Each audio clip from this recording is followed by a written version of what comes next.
Graça e paz, irmãos. Nós vamos continuar nossa exposição do livro de Jó. Na semana passada nós estudamos o capítulo 11, e o capítulo 11 foi a fala de Zofar, respondendo ao que Jó havia dito nos capítulos anteriores. E a grande questão de Zofar é que Jó insistia na sua integridade, insistia em manter a sua integridade. Então isso era o que estava perturbando Zofar. E tanto Zofar quanto Bildade, quanto Elifaz, os amigos de Jó, seguia a mesma teologia para explicar o que estava acontecendo na vida de Jó. Que teologia era essa? Os irmãos se lembram? Qual que era a chave teológica para explicar a teologia do que estava acontecendo na vida de Jó? Está lá, ó. Oi? Exato. Eles atribuíam a situação de Jó, ou a que Jó estava passando, por causa de algum pecado, né? Então, qual que era a explicação dos amigos de Jó para o que estava acontecendo com ele? Você pecou, algum pecado você cometeu e por isso você está passando pelo que está passando. Então é o que nós chamamos aí de teologia da retribuição. Entretanto, o que incomodava, né, a Zofar e também aos outros amigos é que Jó, ele julgava ser justo, né, ele achava-se justo, tanto que esse foi o ponto, né, de interpolação aí na fala de Zofar lá no capítulo 11.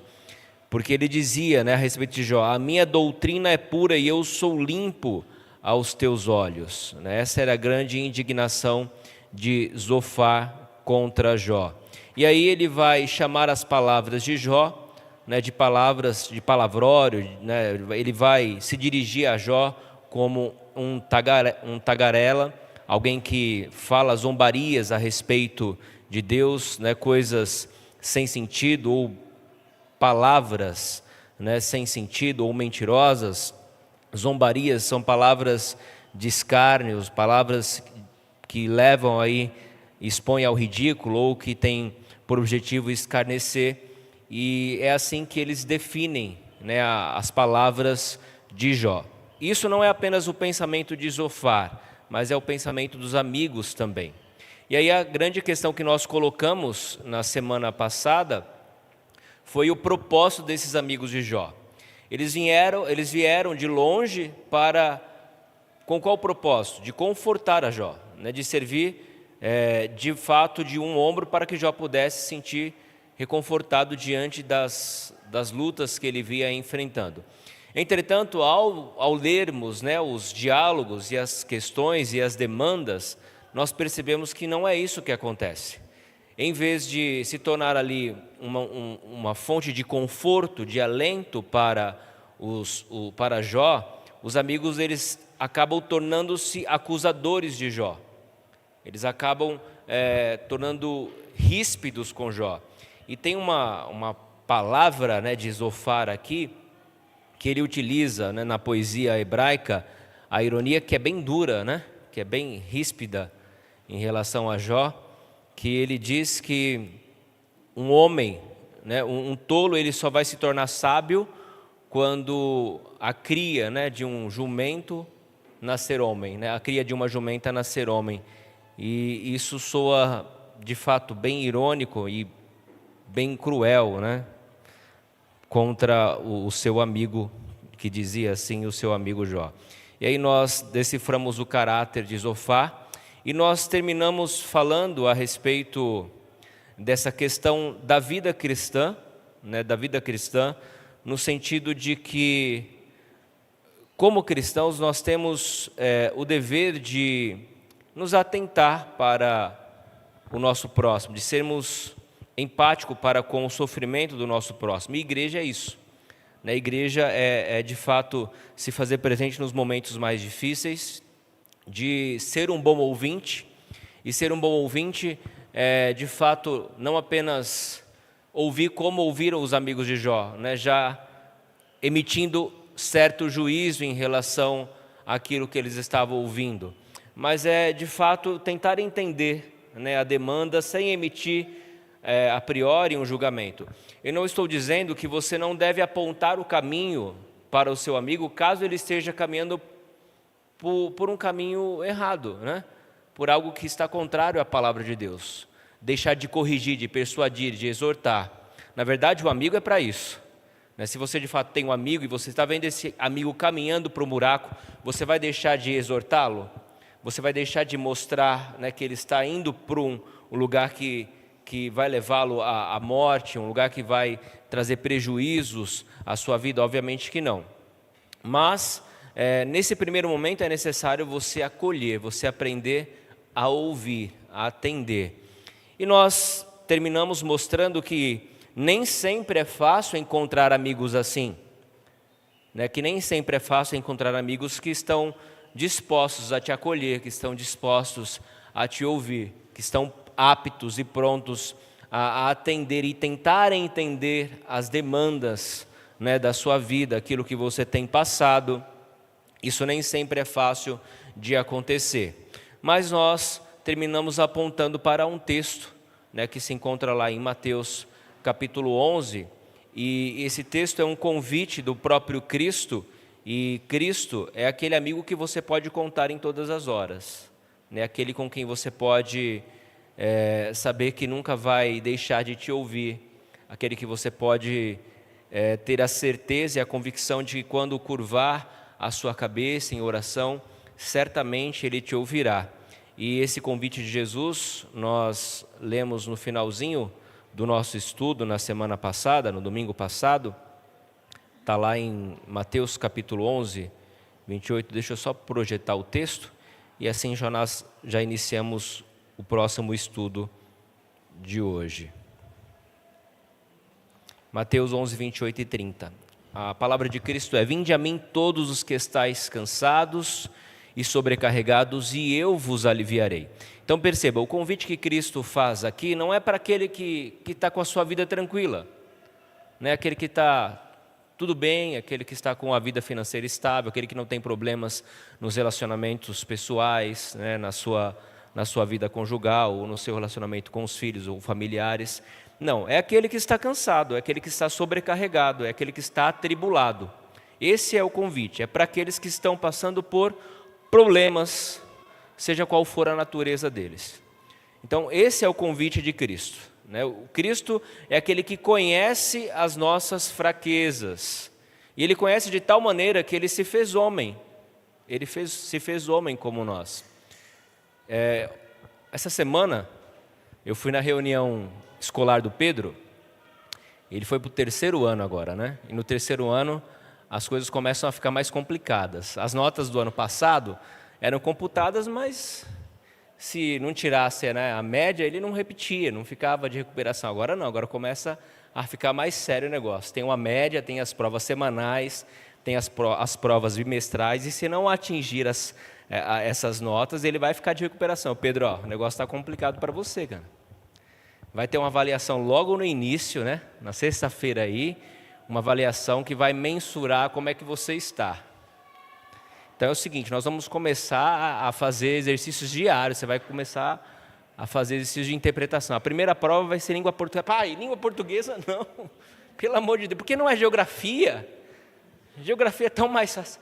Mas não, Pedro, é língua portuguesa, vai ser a primeira. Mas por que não matemática? Não, é língua portuguesa, matemática é na outra semana. Língua portuguesa para ele é o terror, né? Aí eu falei, nós vamos estudar. Eu peguei uma passagem da Bíblia, né, na Nova Tradução Linguagem de hoje, e eu peguei aquela passagem em que Jesus acalma a tempestade. Jesus acalma a tempestade.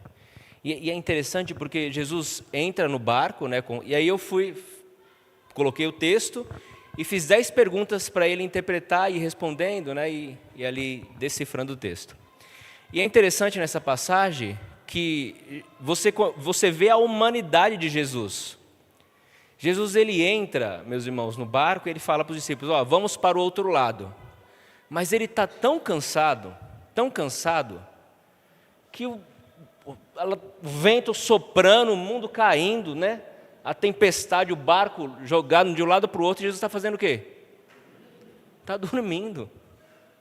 Gente, para alguém dormir no meio de uma tempestade, quem já pescou em alto mar aqui? Eu vomitei o tempo todo. Você conseguiu pescar alguma coisa, irmão? Hã? Não, eu vomitei o tempo todo. Talvez você pegou um mar calmo, né? Você pegou o mar resistente. Mas imagine, né? O mar revolto e Jesus dormindo. Ele devia estar muito cansado, né? Ele devia estar muito cansado. E você vê ali a humanidade de Jesus. Então, Jesus, ele conhece as nossas fraquezas. Ele conhece o que é o cansaço humano. Ele sabe o que é um esgotamento depois de um dia intenso de trabalho. Imagine aquelas multidões desesperadas seguindo Jesus Cristo para serem curadas, né, das suas enfermidades. Tem um dos episódios da série The Chosen, em que Jesus, depois de um dia intenso, né, curando, ele vê ali, ele dormia em barracas, né, os discípulos dormiam em barracas, porque ele não tinha lugar para deitar. E aí ele, depois de um dia intenso de trabalho, ele olha, ele dá um beijo ali em Maria, sua mãe, e apenas deita, né, se joga assim na barraca e descansa. Né? Sua mãe pergunta, você quer comer alguma coisa? Ele só deita e apaga. E você vê ali a humanidade de Cristo, né? O cansaço. Então ele sabe o que é estar sobrecarregado. Ele sabe o que é um dia de trabalho intenso, né? Ele sabe o que é um cansaço físico, o que é o cansaço mental. E ele faz o convite a essas pessoas, né, que estão sobrecarregadas, que estão cansadas.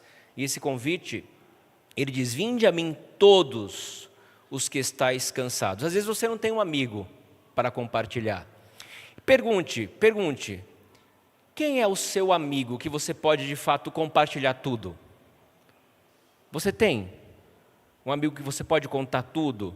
Contar os seus anseios, os seus problemas, que você pode sentar, chorar, rir, que você pode ouvir também os problemas dele, que você confie. Às vezes você não tem.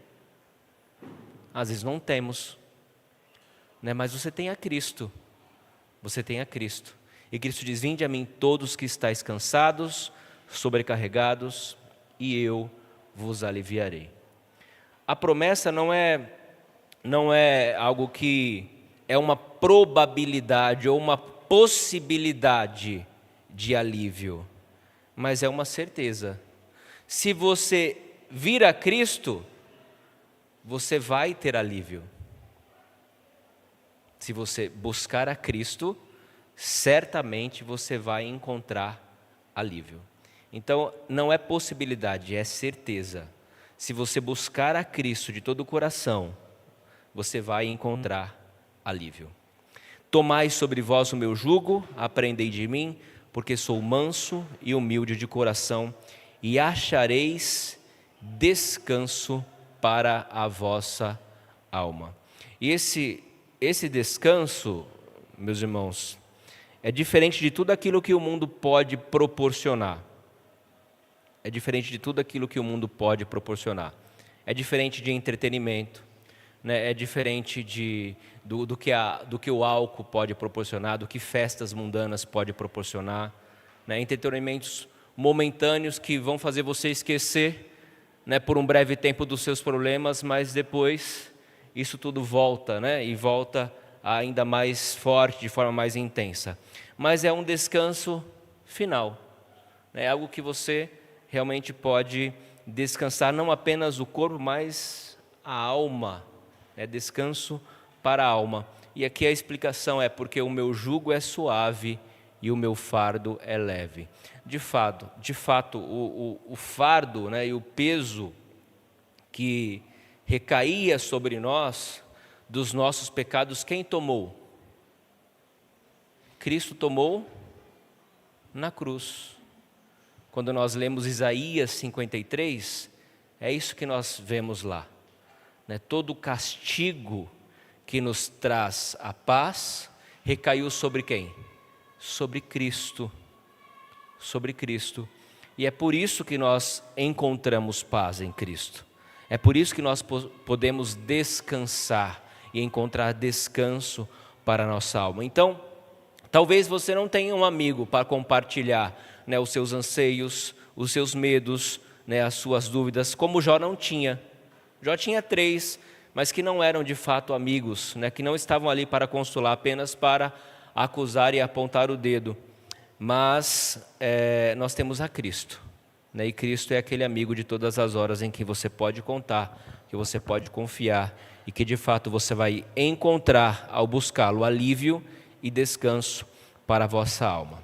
Agora, nos próximos capítulos, nos próximos 3 capítulos, nos capítulos 12, 13 e 14, nós temos Jó respondendo diretamente a Zofar e indiretamente aos 3 amigos, porque ele não se dirige, né, nominalmente a Zofar. Essa fala vem logo depois das palavras de Zofar, mas de modo indireto ele vai responder aos 3 amigos que falaram anteriormente, né?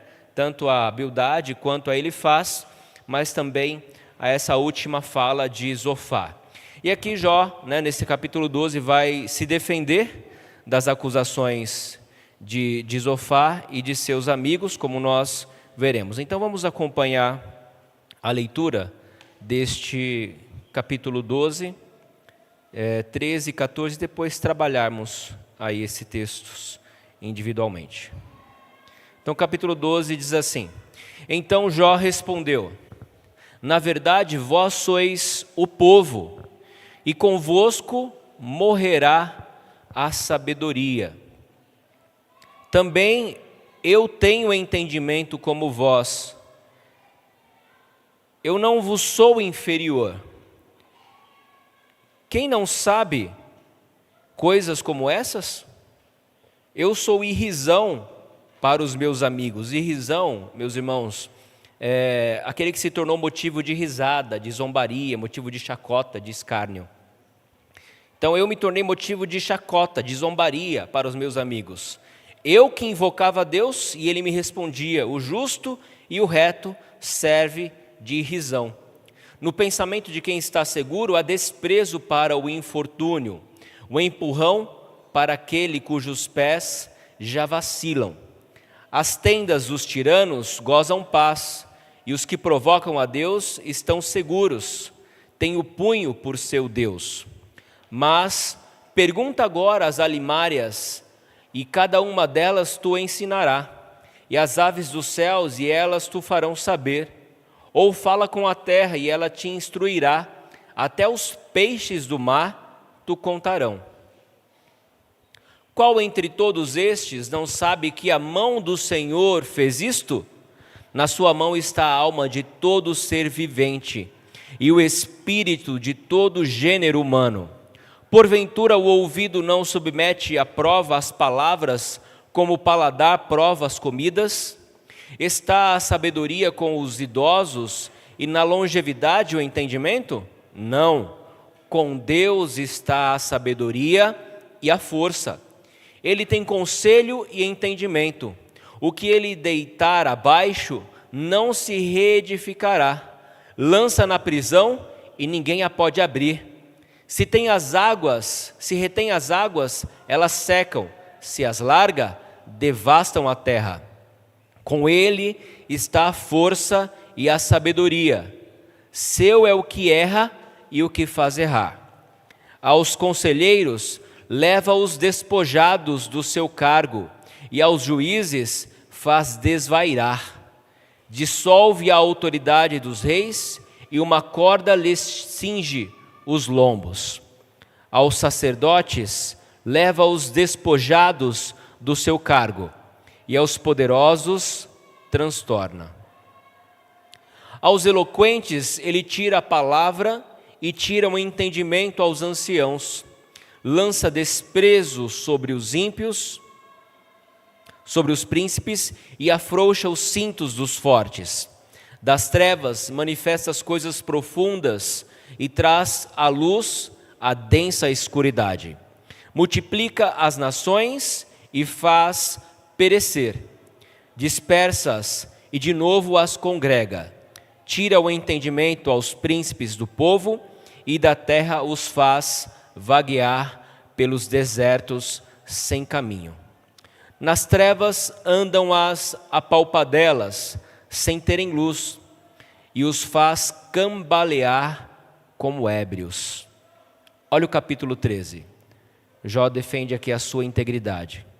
Eis que tudo isso viram os meus olhos, e os meus ouvidos o ouviram e o entenderam. Como vós o sabeis, também eu sei, não vos sou inferior, mas falarei ao Todo-Poderoso e quero defender-me perante Deus. Olha que interessante. No capítulo 12, o que os irmãos perceberam no primeiro momento? O que Jó está fazendo aí no primeiro instante no capítulo 12?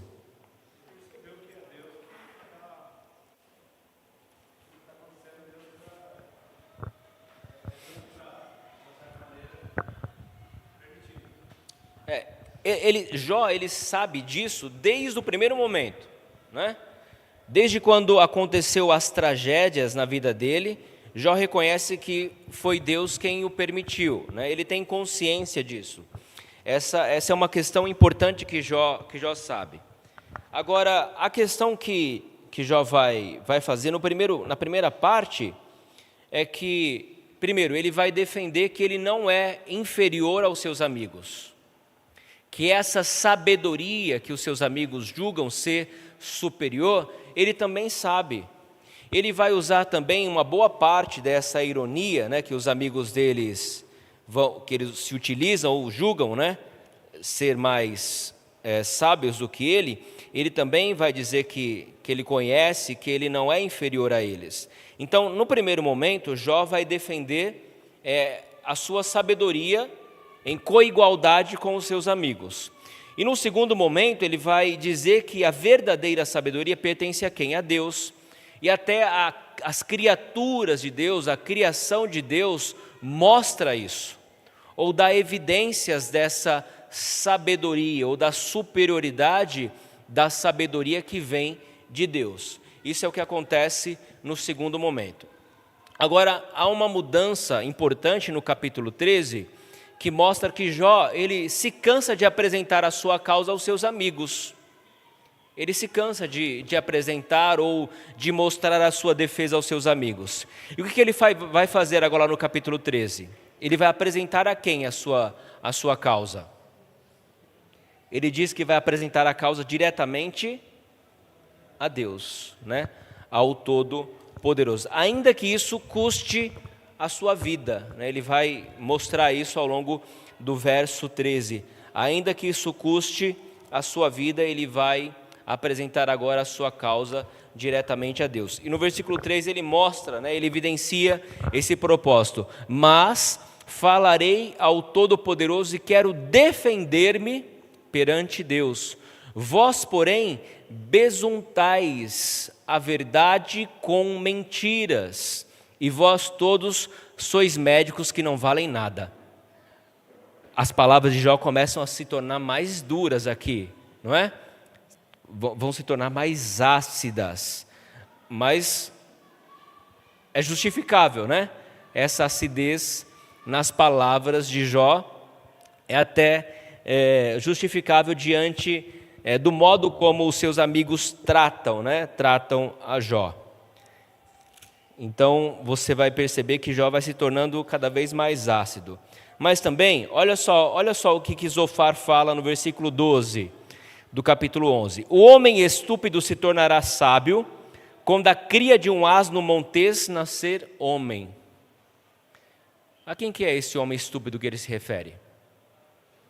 É Jó.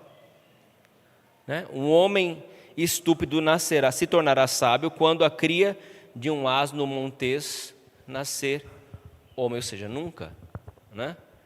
Nunca. Então, Jó vai defender e ele vai tornar aí as suas palavras mais ríspidas, mais ácidas. Então, ele considera os seus amigos, né, como médicos que não valem nada, vieram para confortar, mas estão servindo de algum conforto? São médicos que estão oferecendo alguma ajuda para curar a sua doença, a sua enfermidade? Não. Então são médicos que não valem nada. Tomara vos calasseis de todo, isso seria a vossa sabedoria. Ouvi agora a minha defesa e atentai para os argumentos dos meus lábios. Porventura falareis perversidades em favor de Deus, e ao seu favor falareis mentiras? Sereis parciais por ele? Contendereis a favor de Deus? Ser-vos-ia bom se ele vos esquadrinhasse, ou zombareis dele como se zomba de um homem qualquer? Acerbamente vos repreenderá, se em oculto fordes parciais. Porventura não vos amedrontará a sua dignidade, e não cairá sobre vós o seu terror. As vossas máximas são como provérbios de cinza, os vossos baluartes, baluartes de barro. Calai-vos perante mim, e falarei eu, e venha sobre mim o que vier. Tomarei a minha carne nos meus dentes, e porei a vida na minha mão. Eis que me matará, já não tenho esperança, contudo, defenderei o meu procedimento. Também isto será a minha salvação, o fato de o ímpio não vir perante ele. Atentai para as minhas razões e dai ouvidos à minha exposição. Tenho já bem encaminhada a minha causa e estou certo que serei justificado. Jó parece bem convicto, da sua posição e da sua integridade. Quem há que possa contender comigo? Nesse caso eu me calaria e renderia o espírito. Concede-me somente duas coisas, então não me esconderei do teu rosto. Agora, aqui há uma mudança, Antes ele estava falando com os seus amigos, agora as suas palavras passam a ser dirigidas a Deus.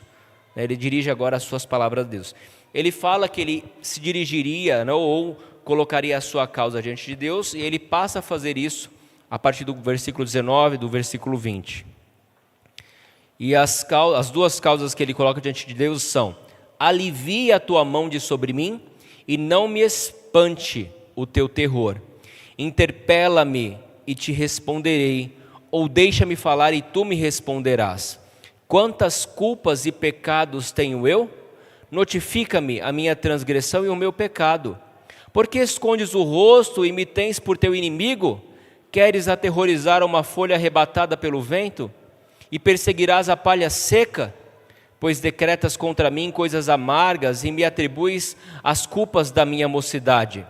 Também pões os meus pés no tronco, observas todos os meus caminhos e traças limites à planta dos meus pés. Apesar de eu ser como uma coisa podre que se consome, como a roupa que é comida de traça. Ele dirige essas palavras ao próprio Deus. Agora, o capítulo 14 é uma interpolação de Jó consigo mesmo a respeito da brevidade da vida. E é um cântico famoso, mas um pouco fora de contexto a respeito desse texto aí, vocês vão se lembrar quando lerem. O homem nascido de mulher, diz Jó, vive breve tempo, cheio de inquietação. Nasce como a flor e murcha como a sombra e não permanece. E sobre tal homem abre os olhos e os fazes entrar em juízo contigo? Quem da imundícia poderá tirar coisa pura? Ninguém. Visto que os seus dias estão contados, contigo está o número dos seus meses. Tu ao homem puseste limites dos quais não passará.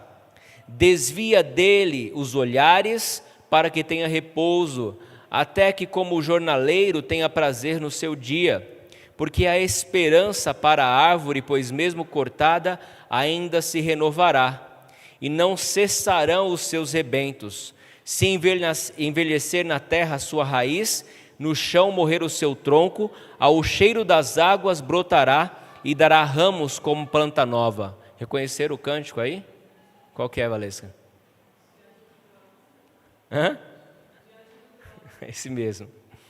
Diante do Trono faz uma música, usando esse contexto, esse texto aí. Mas o contexto é uma comparação, entre a brevidade do homem, e a longevidade, das árvores, que mesmo no tronco, ou mesmo morta a raiz, ainda faz brotar, Deus a faz brotar ao cheiro das águas. O homem, porém, morre e fica prostrado. expira o homem e onde está. Como as águas do lago se evaporam e o rio se esgota e seca, assim o homem se deita e não se levanta. Enquanto existirem os céus, não acordará, nem será despertado do seu sono. Que me encobrisses na sepultura e me ocultasses até que a tua ira se fosse, e me pusesses um prazo e depois te lembrasses de mim. Morrendo o homem, porventura tornará a viver? Todos os dias da minha luta esperaria até que eu fosse substituído.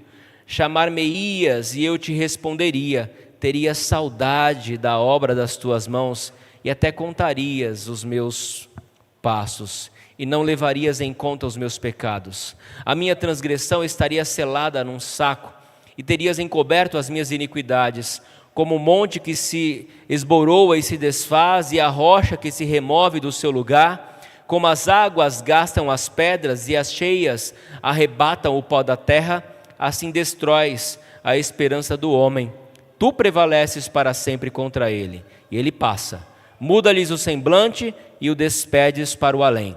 Os seus filhos recebem honras, e ele não sabe. São humilhados, e ele não percebe. Ele sente as dores apenas de seu próprio corpo, e só seu respeito sofre a sua alma.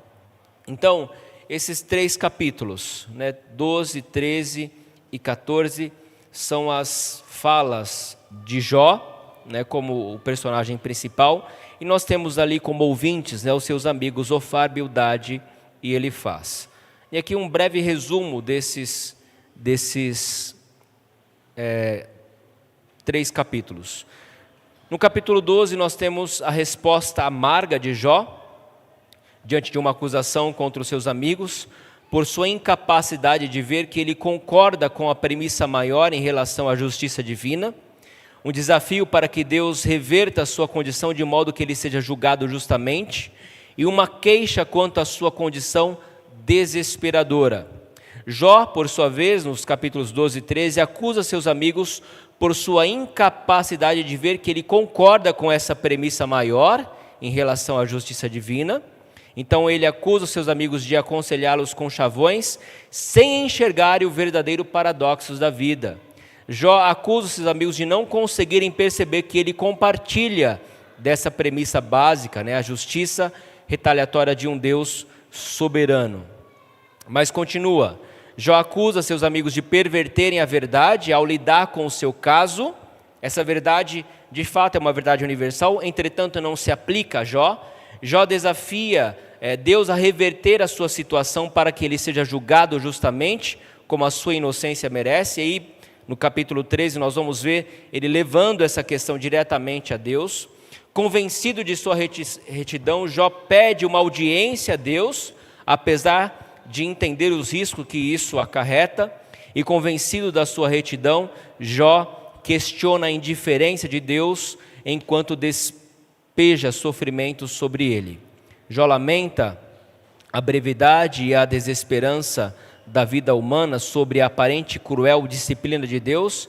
Isso ele faz no capítulo 14, mostrando a brevidade da vida do homem. Ele lamenta sobre essa brevidade nos versículos de 1 a 6, e de 7 a 22, ele lamenta a desesperança da vida humana sobre a aparente cruel disciplina de Deus. Obviamente que Jó vê isso do prisma do que ele está passando, da perspectiva do que ele tem vivido, e nós precisamos entender isso dentro do próprio contexto do livro de Jó.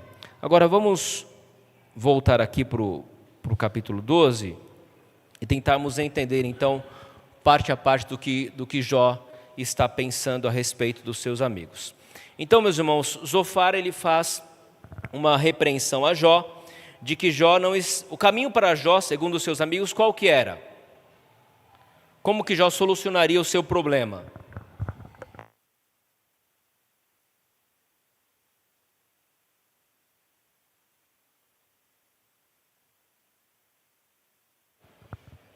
E essa era uma questão muito difícil para Jó. Por quê? Porque ele não sabia, Ele não sabia que pecado ou quais pecados levaram àquela situação. Então, isso era muito difícil para Jó, né? Os amigos, olha, se arrependam e volte para Deus. Mas que pecado Jó havia cometido? Ou que pecado eu cometi para de fato poder... Está chovendo aí?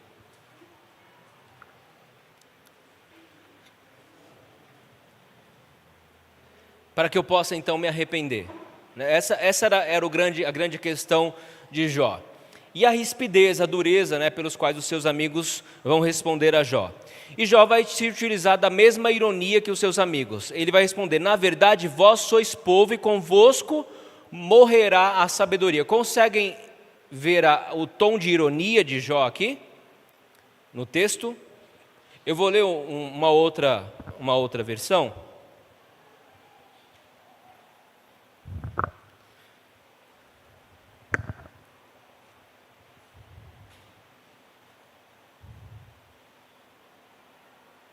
Olha essa versão da Nova Tradução Linguagem de hoje. Versículo 2. Então respondeu Jó e disse: sem dúvida vocês são a voz do povo, e quando morrerem não haverá mais sabedoria. Conseguiram perceber agora o tom de ironia? Jó ele está dizendo: olha, de fato vocês são os homens mais sábios da terra, e quando vocês morrerem, a sabedoria vai morrer com vocês, né?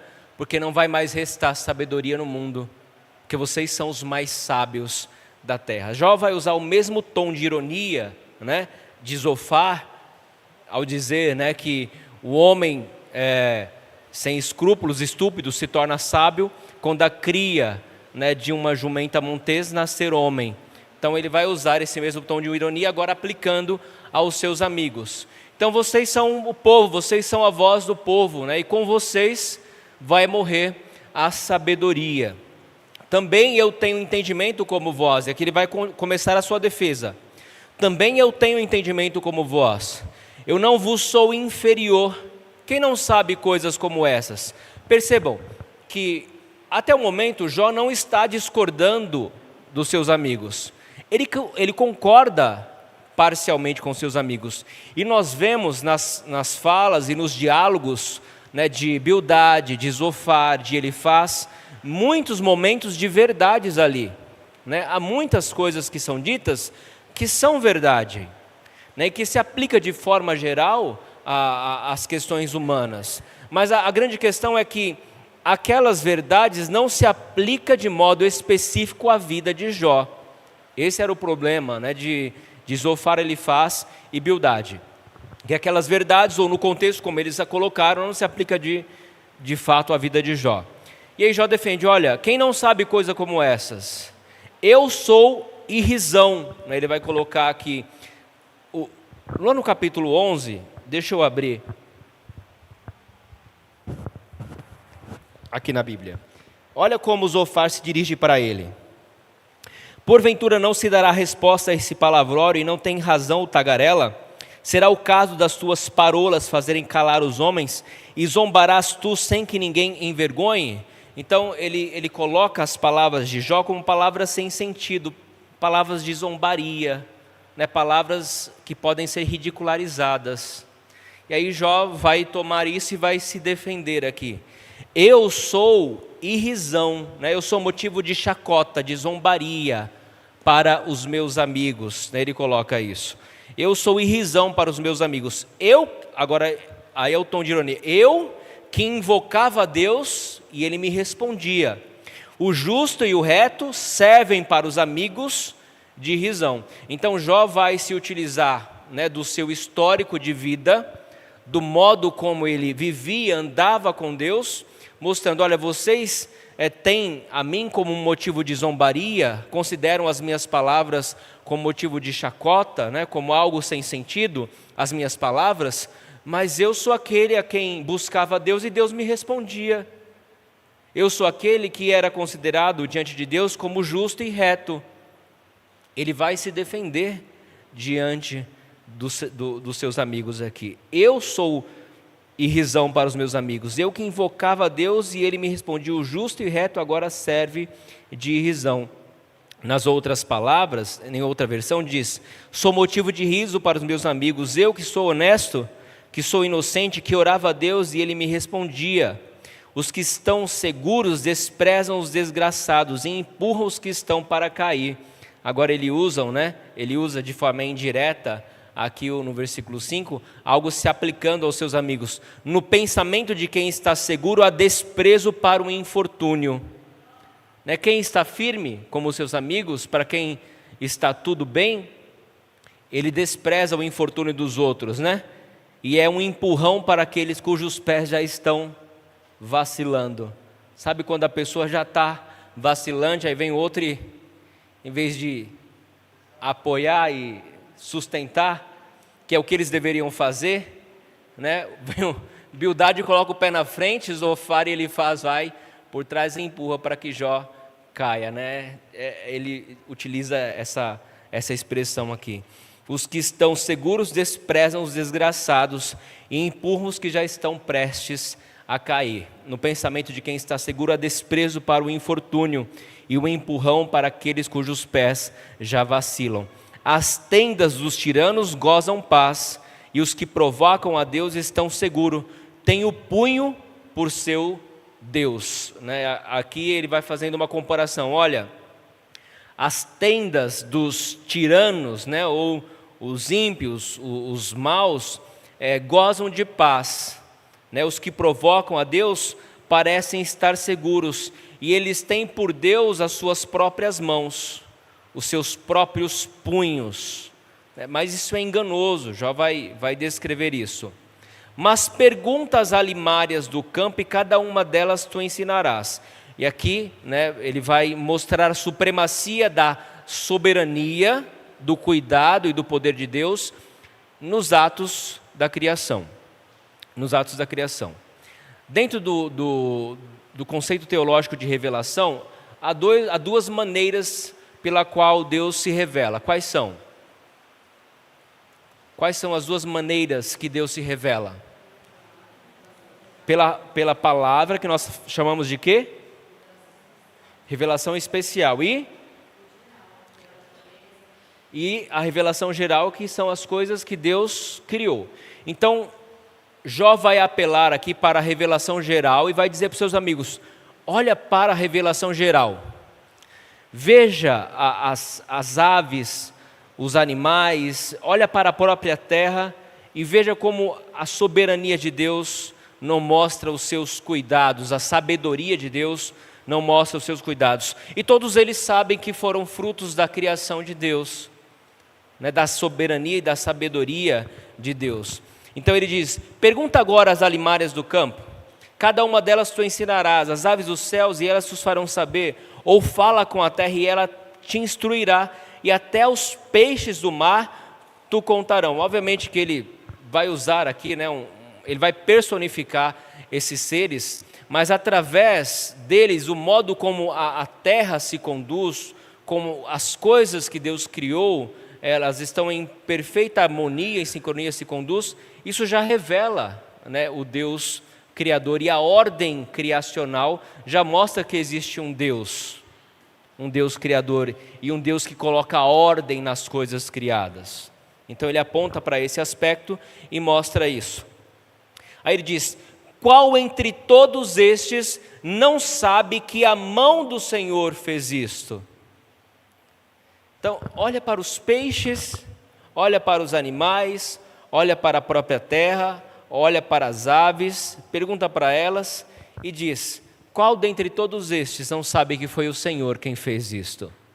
Quando nós contemplamos no interior a bela criação de Deus e nós olhamos todo aquele ambiente organizado, como as coisas acontecem, como Deus é perfeito e como Ele faz as coisas de forma ordeira e perfeita, e pensamos: Deus é maravilhoso, Como Deus é maravilhoso, como Ele pode fazer coisas tão perfeitas, como esses animais. Lá no sítio, uma búfala deu à luz, pariu, um bezerrinho. E aí nós corremos lá, o Valdomiro lá, o caseiro do sítio, falou: Tiago, a búfala pariu, vamos lá, mas vamos só eu e você, porque se muita gente, ela pode ficar assustada, né? A vaca pode ficar... Aí fomos lá, e quando nós chegamos, já estava, gente, um recém-nascido, né? Andando, seguindo a mãe, ali com os seus passinhos ainda trópicos, mas morro acima, morro abaixo, né? Passando por brejo. Aí você, como pode? Um dia de nascido e está lá, o bezerrinho seguindo a mãe, né? Mal acabara de nascer. No outro dia eu fui procurar o bezerro, cadê? Não achei. A mãe lá comendo tranquilamente, né? E cadê esse bezerro? No outro dia, não achei, legal, alguma onça comeu esse bezerro, não é possível, né? Começamos a ficar preocupado, né? Que nada, é um instinto, né? A vaca, ela, nos primeiros dias de nascida, ela esconde o bezerro, né, por um tempo, e sai para pastar, vai, e depois pega o bezerro vem, ela amamenta e esconde o bezerro. É um instinto natural, as vacas costumam fazer isso, principalmente na primeira semana. E passou, parece que 2 ou 3 dias sem aparecer o bezerro, de repente o bezerro aparece lá firme e forte, pulando já, saltando, brincando. Aí o Godoy fala: Tiago, está tudo bem, o bezerro está aqui, ó, a vaca apareceu com o bezerro, fica tranquilo, está tudo certo. Né, ele mandou o áudio para nos tranquilizar. É a natureza, né, o modo como Deus criou. E engraçado que, da outra vez aconteceu a mesma coisa, ele foi lá e encontrou. Ele abriu um matagal assim, estava o bezerrinho deitadinho, quietinho. Né? Parece que a vaca fala: fica quietinho aí. E sai, e ele fica lá, quietinho, sem acompanhar a mãe. Ele entende, né? Parece que entende o sinal da mãe para ficar escondidinho ali enquanto a mãe vai pastar. Ele fica lá, escondidinho no lugar dele. Então, Jó fala assim: olha para as alimárias, olha para as aves, olha para os atos criacionais de Deus, como Deus faz as coisas. E elas vão te responder que é o Senhor quem fez tudo isso, quem criou todas essas coisas, quem criou essas coisas ordeiras como elas são. E aí o versículo 10 diz: na sua mão está a alma, em hebraico nefesh, de todo ser vivente, e o espírito, né, o ruah em hebraico, de todo o gênero humano, né? Nefesh é alma e ruah é espírito, né? Ou essas traduções, elas podem se alterar, mas são duas palavras usadas de formas ambígua para falar a mesma coisa. E o sentido é o fôlego de vida, né? A questão de alma vivente, o sopro de vida, não apenas a matéria, mas aquilo que dá o fôlego de existência. Então, na sua mão, na mão do Senhor, está o fôlego de vida de todo ser vivente e o espírito de todo o gênero humano. Porventura, o ouvido não submete à prova as palavras, como o paladar prova as comidas? E aqui ele está dizendo: olha, eu não vou acatar tudo o que vocês estão falando. Eu não vou simplesmente atender, né, o que vocês estão dizendo como certo. Eu vou colocar à prova as palavras de vocês. Eu vou ouvir, mas eu vou filtrar essas palavras e passar a um crivo para ver se de fato elas estão coerentes, se são verdades, se estão corretas. Então, porventura o ouvido não submete à prova as palavras, como o paladar prova a comida? Está a sabedoria com os idosos e na longevidade o entendimento? Não. Com Deus está a sabedoria e a força, e Ele tem conselho e entendimento. Há um amigo de Jó, eu não lembro qual que é o capítulo propriamente dito que ele usa esse recurso, mas ele diz para olhar para os antepassados, para os antigos, e a sabedoria, né, dos antigos. Mas Jó vai questionar isso aqui. Depois, quando eu achar o texto, eu passo para os irmãos. Ele vai questionar essa sabedoria aqui. Ele diz: está com os antigos, com os idosos, a sabedoria, ou na longevidade o entendimento? Ele diz: não, com Deus está a sabedoria. Então ele coloca em última instância a verdadeira sabedoria como pertencente a quem? Ao próprio Deus. É a Deus que pertence a verdadeira sabedoria e a verdadeira força. Ele tem conselho e entendimento. O que Jó está querendo dizer? Ele está querendo dizer que os amigos dele, Zofar, Bildade e Elifaz, não são os detentores últimos da sabedoria.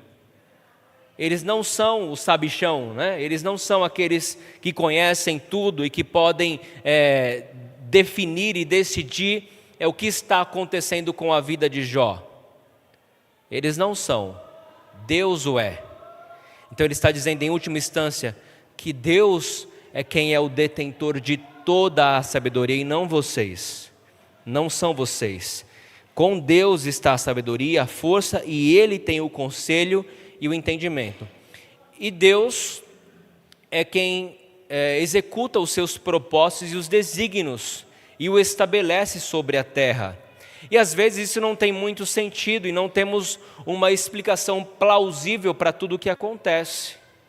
Nós não temos uma explicação plausível para tudo o que acontece no mundo. Não conseguimos explicar tudo o que acontece.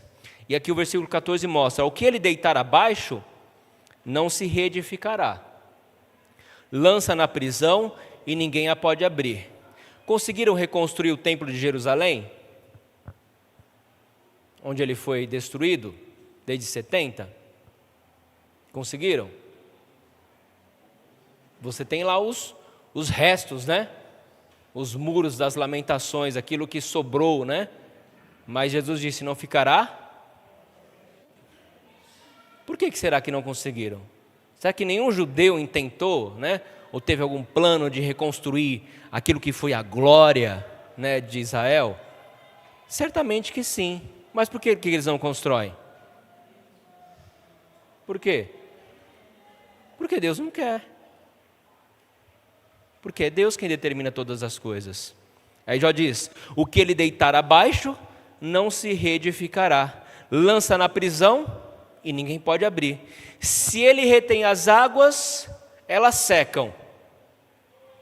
Se as larga, devastam a terra.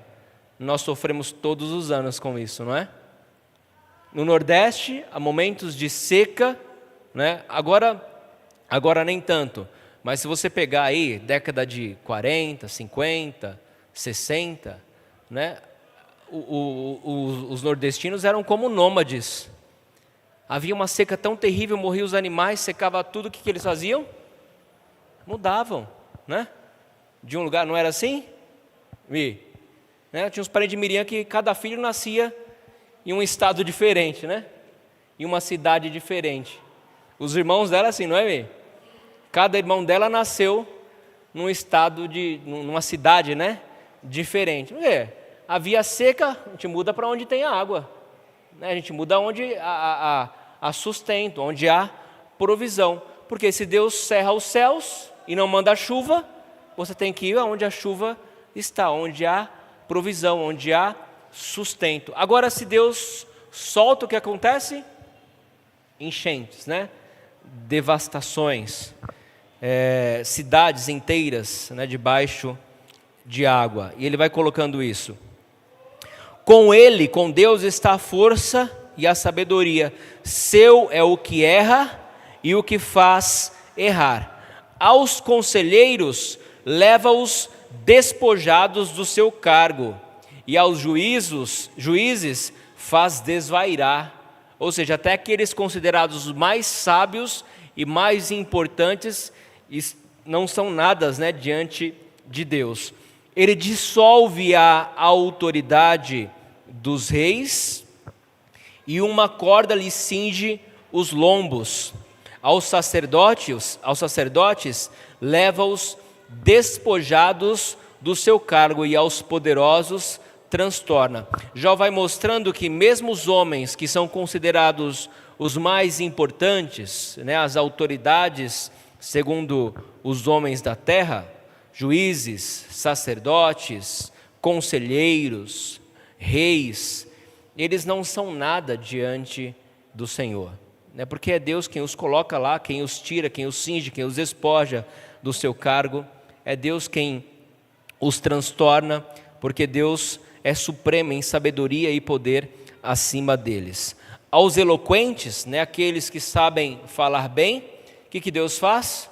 Tira a palavra E dos anciãos, aqueles considerados sábios, segundo os povos, ele tira o entendimento. E lança desprezo sobre os príncipes, afrouxa os cintos daquele que se acham fortes. Das trevas manifesta coisas profundas e traz à luz densa escuridade. Multiplica as nações e as faz perecer. Dispersas e de novo as congrega. Parece que ele está fazendo aqui uma previsão do que vai acontecer com Israel, né? Multiplica as nações e a faz perecer. Quando que é que a nação de Israel mais se multiplicou?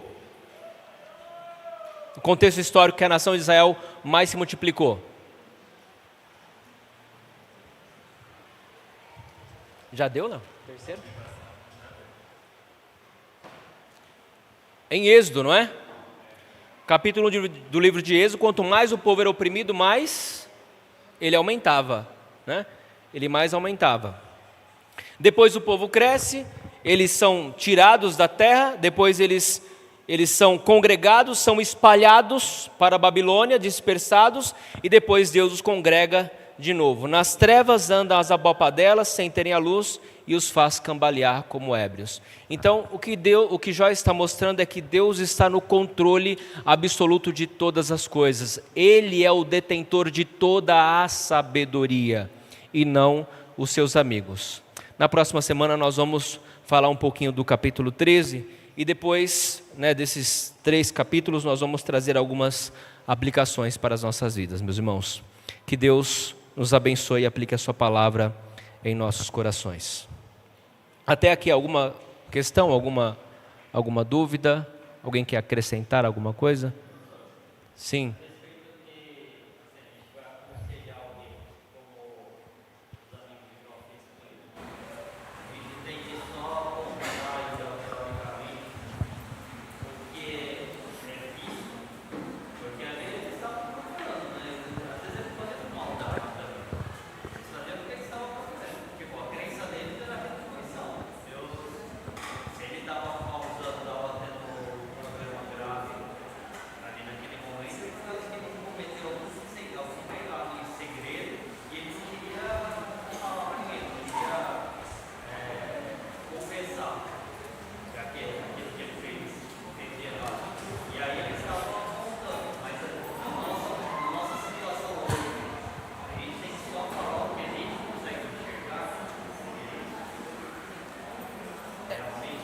Eu creio que cada caso é um caso específico, né?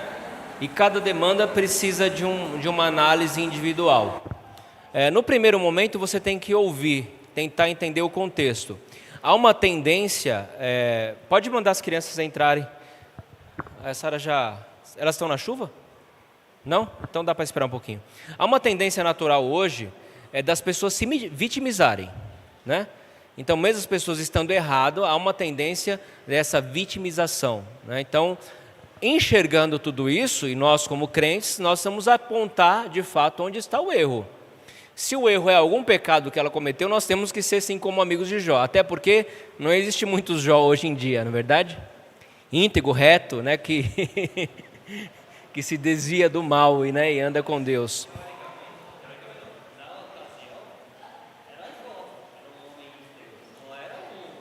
Exato, sim, só tinha Jó, né? Só tinha Jó. Então, se você identificar que há uma tentativa de vitimização e há um pecado que precisa ser confessado e essa é a solução do problema, deve ser dito. Agora a questão é como dizer, né? Porque há muitos modos de ser dito alguma coisa e a questão é, às vezes você pode ganhar ou perder uma pessoa da maneira como você fala. Quer falar alguma coisa?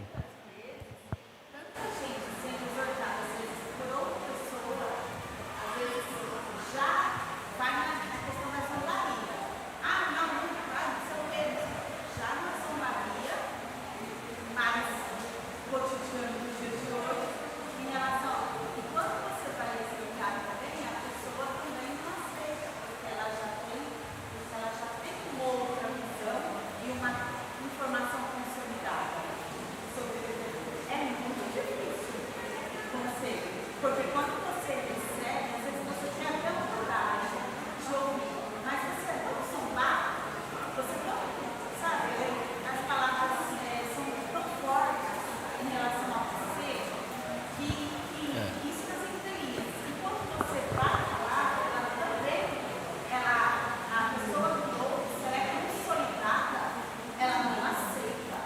É um conselho para quem quer dar conselho. Se uma pessoa te procura para ouvir o seu conselho, ela tem que estar disposta a ouvir, né?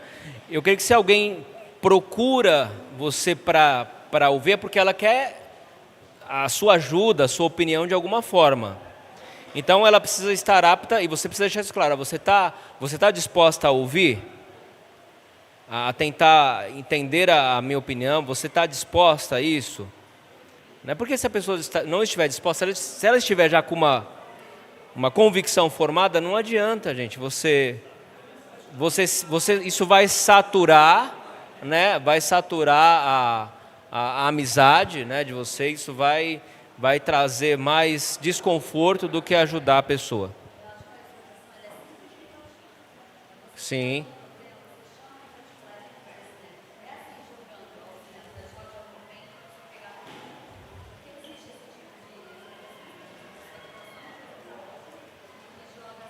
Sim.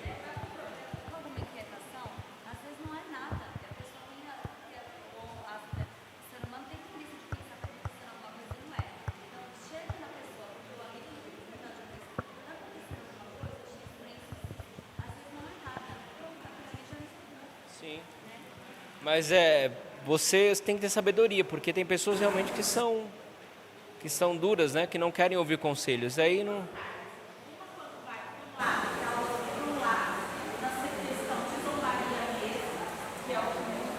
No caso de Jó, né?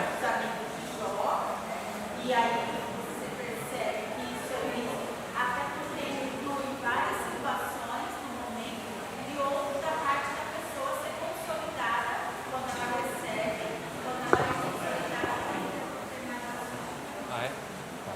Pois é, aí nesse caso não temos muito o que fazer, né? Se a pessoa. E assim, do ponto de vista pastoral, há sessões de aconselhamento que você não resolve numa sessão só, né? Há demandas que são várias sessões, né, de aconselhamento. Você vai trabalhando com a pessoa ali durante algum tempo, né? Porque às vezes no primeiro momento ela não vai aceitar aquilo. Ah, você está errado. Opa, é difícil a pessoa entender que ela está errada. Isso, né? Às vezes a primeira reação da pessoa é de fato um bloqueio. Não estou errado. Como assim eu estou errado?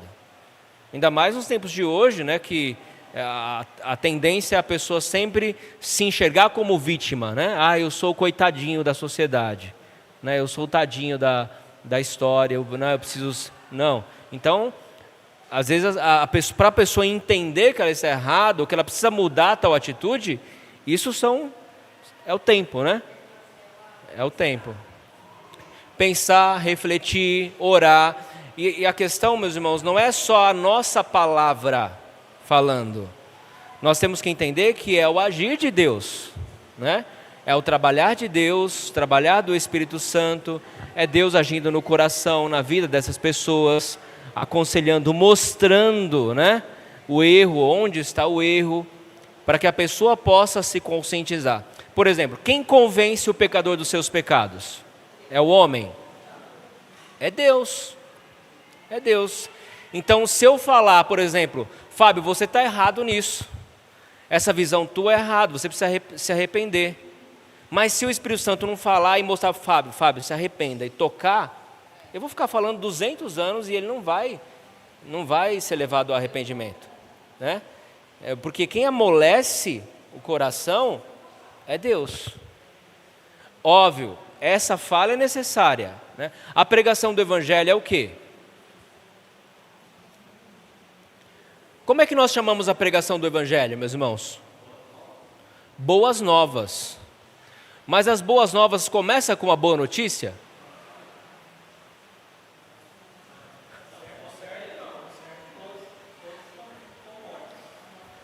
Sabe quem mais falou sobre o inferno na Bíblia? Quem mais falou sobre o inferno na Bíblia? Jesus. Jesus Cristo foi a pessoa que mais falou sobre o inferno na Bíblia. Sabiam disso? Então, a boa nova começa com uma má notícia. Se você não se arrepender dos seus pecados, para onde você vai? Bem lá para o quinto mesmo, né? O quinto dos infernos. Se você não se arrepender dos pecados, você vai para o inferno. né? Mas qual que é a boa notícia, boas novas? Crê em Jesus e serás salvo, tu e tua casa, né? Essa é a boa notícia. Mesmo pecadores como nós, há esperança, né? A má notícia é que se nós não nos arrependemos, nós vamos todos perecer. Todos perecer. Mas a boa notícia é que Jesus Cristo morreu pelos nossos pecados. Então o Evangelho, ele começa mostrando e evidenciando isso, né? De que nós somos pecadores, né? Mas temos esperança em Cristo Jesus. E o aconselhamento é isso também, né? As pessoas às vezes nos procuram com um problema, e o problema às vezes é ela mesma, mas até ela entender que o problema é ela, né? Que o problema é ela, isso demanda tempo. Quem já assistiu a série The Chosen aqui? Vocês assistiram aquele episódio em que Jesus está lá, que ele faz o primeiro milagre do casamento, as bodas lá de Caná da Galileia? Tem o pai da noiva, se não me engano, né? O pai da noiva é um aristocrata, lá um comerciante judeu de alta classe, né? Um cara metido, chega lá, todo quer se certificar lá da festa, se está tudo bem. E os pais do noivo são de família humilde, né? Eles estão ali tentando servir o melhor possível, né? Para a festa lá, ser da melhor maneira, e tentando de certa forma agradar, né, os pais da noiva. E ali chega a mulher toda metida antes da festa para certificar de que o pai teria um bom lugar ali, né, o pai do noivo. E o pai do noivo chega um certo momento que ele começa a se gabar: olha, minha família é uma família de uma tradição de comerciantes, muito bem, né, requisitado, então o mundo está caindo lá fora, né? Muito bem projetados, já muito bem organizados, e você é de Nazaré, né? Ele olha para a mãe do menino e diz: quem é de Nazaré, em judeus, né? Que vem de Nazaré, tanto que de Nazaré pode sair alguma coisa boa, né? Esse era o ditado, né, que corria na época. Então de Nazaré não saía nada bom, né? Aí ele olha para a mãe e fala: você é de Nazaré, e você, né, o seu comércio aí vem, né, se arrastando, mas você ainda não tem nada concreto. E aí chega um certo momento da festa que acaba o vinho, e Maria vai até Jesus e fala: olha, você precisa fazer uma coisa. Jesus vai, transforma lá a água em vinho, a festa continua, né? E depois que ele bebe o vinho de Jesus, né, aquele pai orgulhoso, né? Ele bebe o vinho de Jesus, ele prova o vinho de Jesus. Aí ele para assim, fica pensativo. A esposa pergunta para ele: o que foi? O que aconteceu? Algum problema? Aí ele: sim. Ele prova o vinho e fala: sim. Aí ela: o quê? Não é que problema? Aí ele fala: o problema sou eu. Eu sou o problema, né? O meu orgulho, né? A minha soberba, né? Eu sou o problema. Agora, até a pessoa reconhecer que o problema é ela, né, nesse processo de aconselhamento, é um trabalhar de Deus.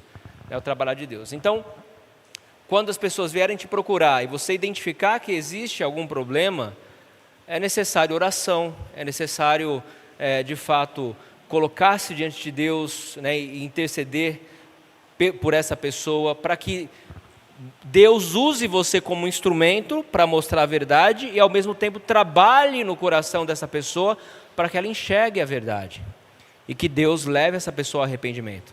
Pois não, meu.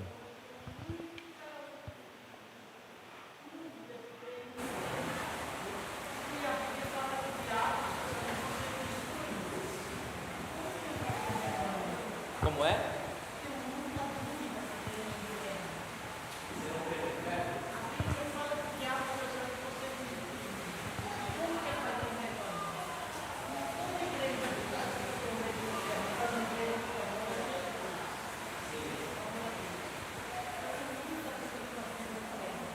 O inferno, ele existe, quer nós creiamos ou não.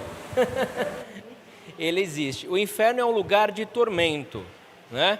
E a destruição não significa o aniquilamento, né? Talvez você pense em destruição como o aniquilamento, não, né? O diabo e os seus anjos não vão deixar de existir, eles não vão ser aniquilados, eles vão sofrer o castigo eterno, eles vão não é rebanho, quem tem rebanho é Jesus Cristo, que é o supremo pastor. Não, tira o conceito de rebanho da sua mente, né? Quem tem rebanho é o supremo pastor, que é Cristo, né? Aqueles que não pertencem a Deus serão julgados e sofrerão castigo eterno. Vai morrer eternamente. Quem vive é aqueles que estão no céu. Vida é aqueles que estão com Cristo. Exato. E aqueles que não estão com Cristo, que não foram salvos pela graça de Cristo, sofrerão o castigo e o tormento eterno, juntamente com Satanás e as suas hostes, né? Então, não serão aniquilados. Se você pensa em destruição como aniquilamento, como deixarão de existir, está errado, né? Esse conceito escatológico, ele não é o correto. Isso é um assunto para uma outra pauta, mas apenas para tirar essa dúvida, né, escatológica. Não, mas ele existe. Se você crendo ou não, o inferno existe porque a Bíblia fala sobre ele.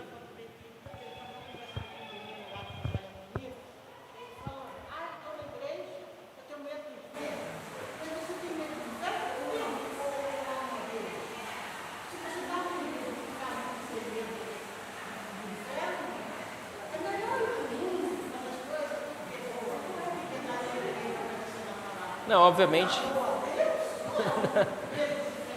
Não, obviamente que não é o medo do inferno que deve nos motivar, né, a buscar a igreja, né?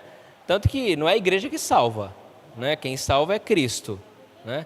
É Jesus Cristo quem salva. Uma vez salvos pela fé em Cristo, nós somos compelidos pelo Espírito Santo e através da palavra a nos unirmos em um corpo que é a igreja, né? A igreja de Deus, que é a igreja visível, né? Mas o inferno existe sim, é real, né? E se você ler a sua Bíblia com calma, você vai ver que o inferno existe, né? Ele está aí na Bíblia. O próprio Jesus fala muitas vezes, inúmeras vezes dele.